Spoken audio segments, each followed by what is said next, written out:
मो ना Anusuya Datta Atabira block panchayat group high school science teacher.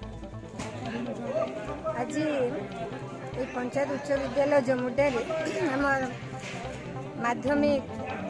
School संगठन ओस्टार आम द्वितीय सांविधानिक सम्मेलन थिला तथा आमर गोटे बैठक थिला। एथिरे आम राज्य स्तरीय कर्मकर्ता मैंने आसते किसी जन जिला स्तरीय समस्त कर्मकर्ता आसीथिले तथा अन्य शिक्षक शिक्षयित्री उपस्थित थे। प्रथम गोटे साधारण बैठक होता तापर आमर जो कमिटी थिला माने कर्मकर्ता राज्य स्तरीय कट्टा गुड़ाक भंग करागला। से जो कमिटीटा जिला स्तरीय कमिटी कार्यकाल जेहेतु सरी जाइथिला तेणु से कमिटी को भंगागला एवं नूतन कर्मकर्ता चयन करागला। आउ जो सांविधानिक माने रीतिनीति जमी चयन करा जाए ठीक सेमती आमर गोटे 13 जणिया गोटे राज्य स्तरीय कर्मकर्ता कमिटी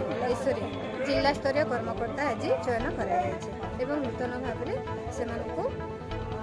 संबर्धना दि जायछि। पोस्टा तो सब समय आमर शिक्षक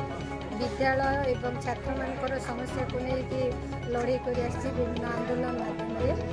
आमर देखुचु आपण मैंने समस्ते जानते जे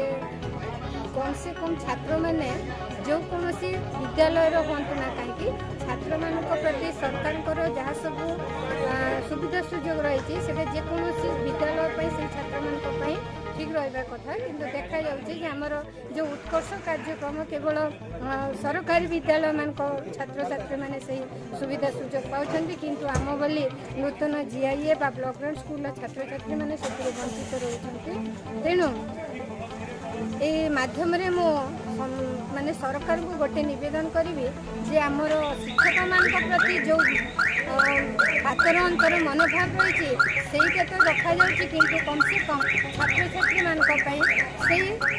असुविधा न करूँ प्रत्येक छात्र छात्री मान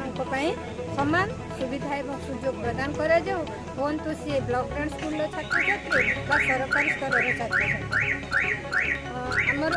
तो एथर आमर शिक्षा व्यवस्था माने जो परीक्षा व्यवस्था का टी बदला जाइए आमर 4 गोटी फॉर्मेटिव इभालुएसन एवं 2टी समेटिव इभालुएसन करा जाइए। से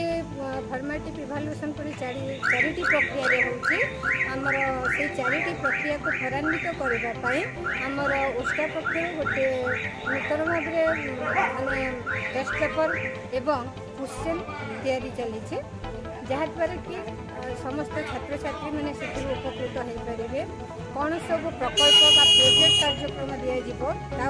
दिज्व रूपरेख कर